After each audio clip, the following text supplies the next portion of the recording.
Boa noite, meus queridos e amados irmãos. A paz do Senhor Jesus Cristo. E como é bom estar com vocês aqui, né? No dia de ontem não deu para postar o vídeo, eu cheguei atrasado do serviço e não poderia fazer as coisas na correria. Temos que fazer com calma, com paciência. Nós devemos meditar, examinar e não só ler e não aprende nada.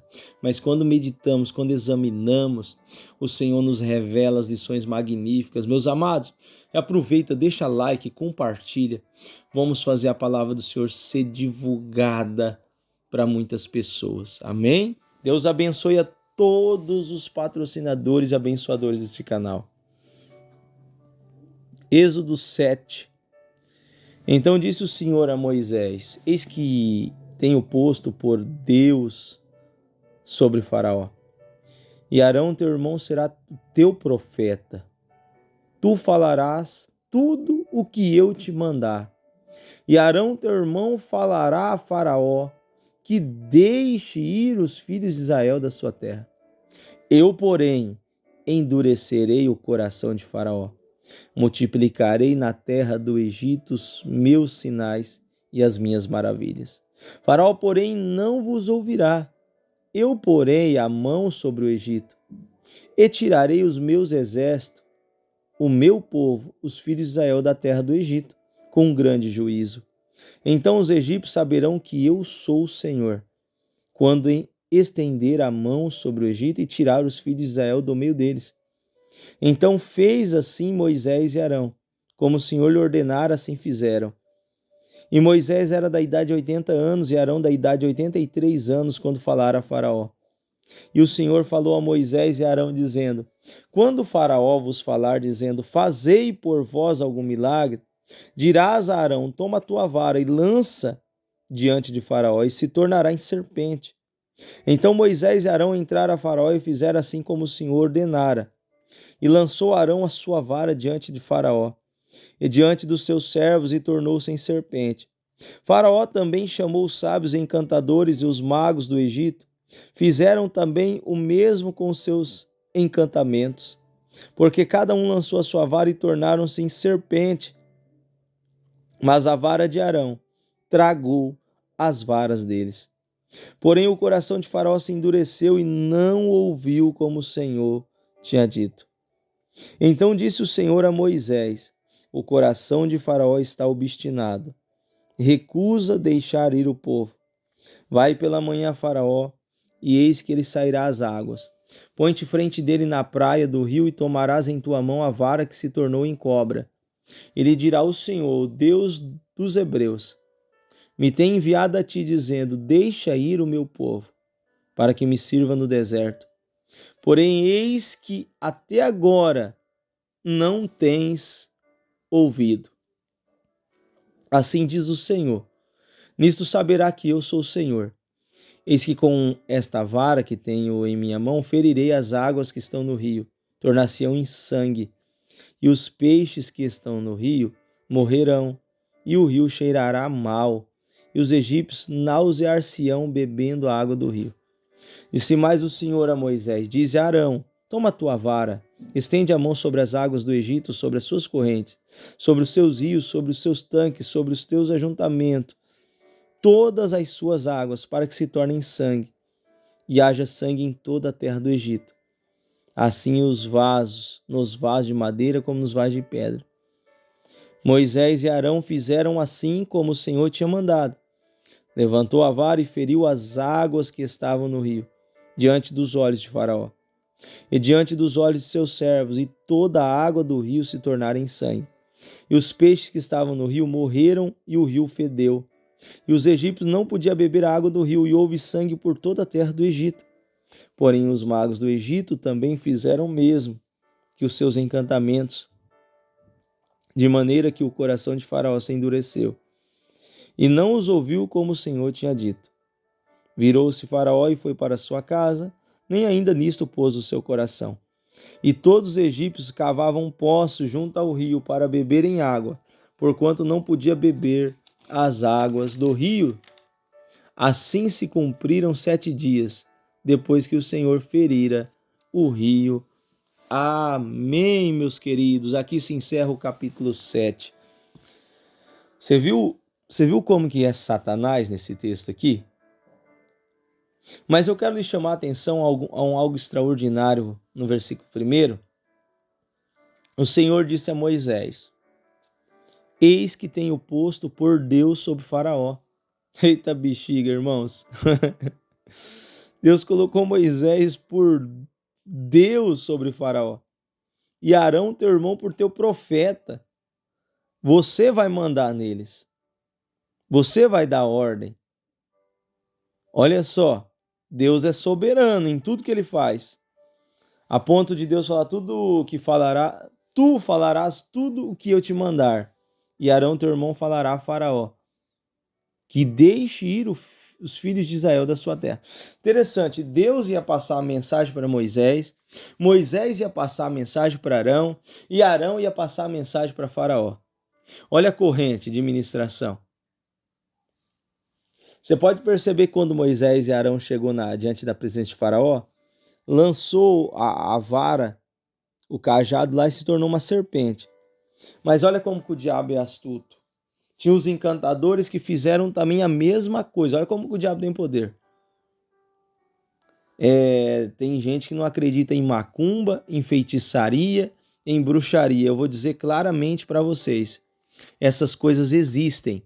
E se você não estiver na presença de Deus, se você não for um homem de Deus, uma mulher de Deus, a macumba pega sim.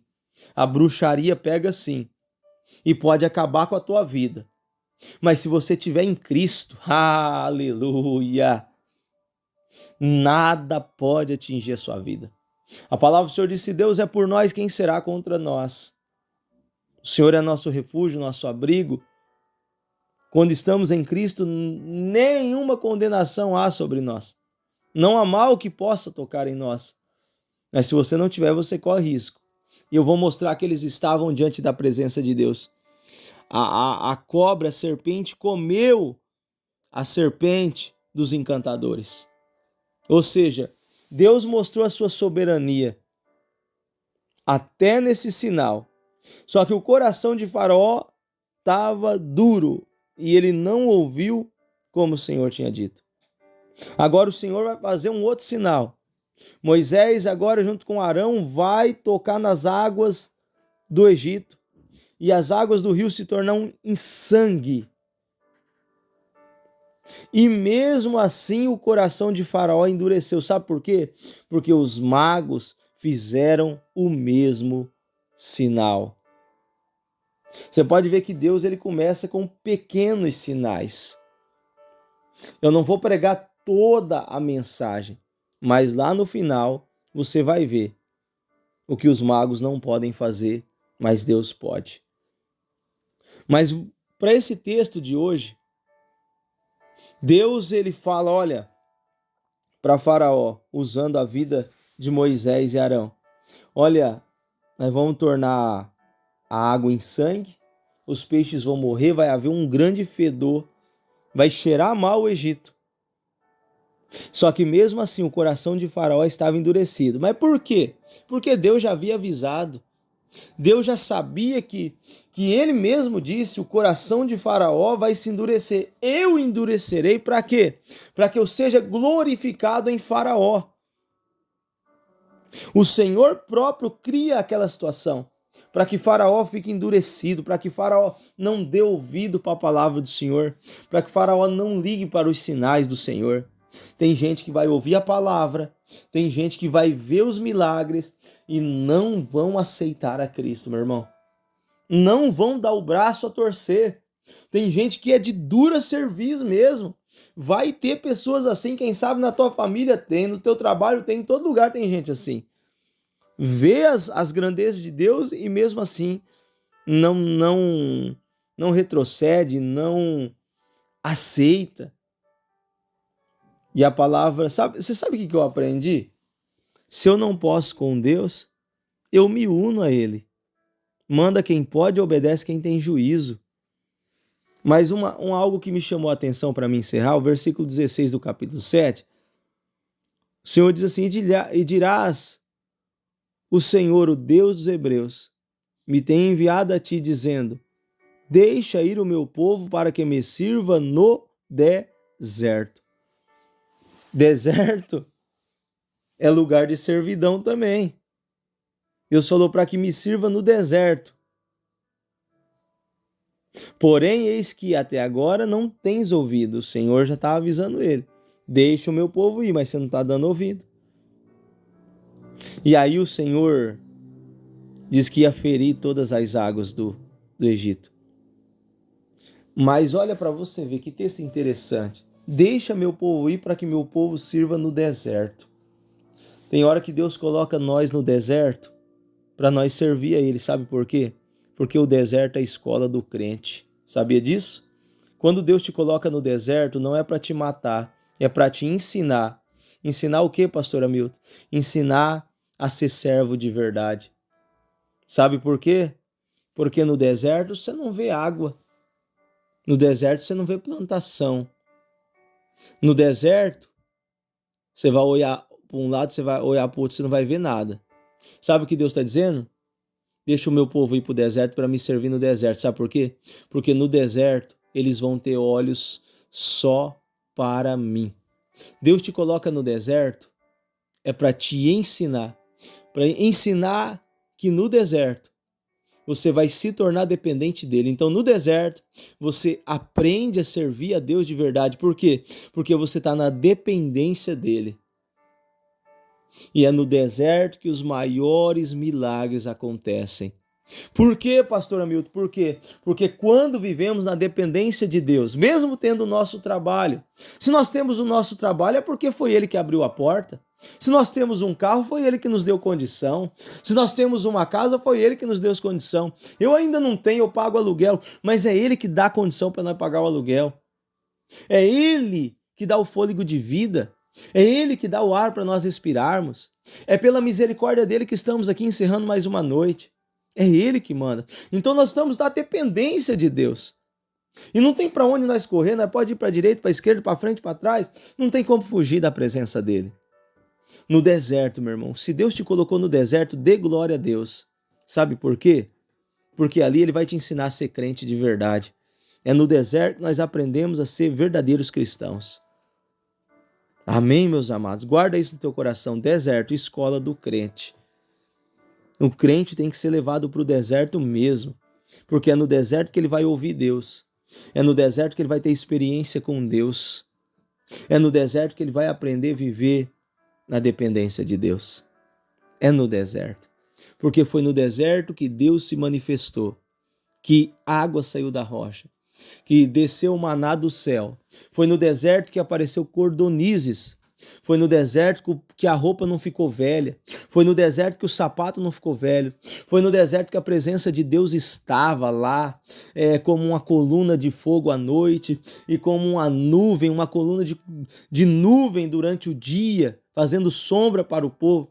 No deserto, é no deserto. Por isso que Deus falou: vou colocar o meu povo no deserto. Deixa o meu povo ir no deserto para que eles me sirvam no deserto. O ministério não vai ser fácil, não. Para nós servir a Deus, nós vamos ter que encarar deserto. Mas eu prefiro encarar deserto com Deus do que viver na bonança com o diabo, né? Do que viver no harém com o diabo. Tá amarrado em nome de Jesus. Eu prefiro passar o deserto com o Senhor. Porque é no deserto que chega anjo para servir. Eu abro um parente. Jesus, quando é tentado, no Evangelho de Mateus, se me falha a memória, capítulo 4, quando ele é tentado pelo diabo, ele é tentado aonde? No deserto. E aonde ele vence o diabo? No deserto. Sabe o que significa? Mesmo Deus que te coloca no deserto, te dá vitória no deserto. E depois no final vieram os anjos e os serviram. E os anjos também descem no deserto para te abençoar, para servir, para sustentar. Deus nos sustenta nos desertos da nossa vida. Quem sabe o seu deserto pode ser o teu casamento, o seu deserto pode ser a vida financeira hoje, o seu deserto pode ser com a tua família, o seu deserto pode ser na empresa onde você trabalha, o seu deserto pode ser o patrão endemoniado, o deserto pode ser alguma área da sua vida. Mas o mesmo Deus que permite, é o mesmo Deus que está te moldando, está te ensinando. Sabe por quê? Deus não está preparando coisas grandes para você. Ele está preparando você para receber coisas grandiosas da parte dele. No deserto da vida. Deus abençoe a todos, tenha uma linda e abençoada noite. Se você quiser abençoar o Ministério do Pastor Hamilton, você está sendo abençoado, Deus está falando ao teu coração, e você quer, Pastor Hamilton, quer ajudar de algum jeito, a chave Pix na descrição desse vídeo. Uma oferta, não peço mais que uma oferta de R$10, simbólico. Como eu disse de manhã, já imaginou 10 pessoas abençoar o canal? Meu irmão, é bênção de Deus. O que se tivermos com que nos cobrimos, com que nos vestimos, estejamos assim satisfeitos, porque Deus é bom o tempo todo. Deus abençoe.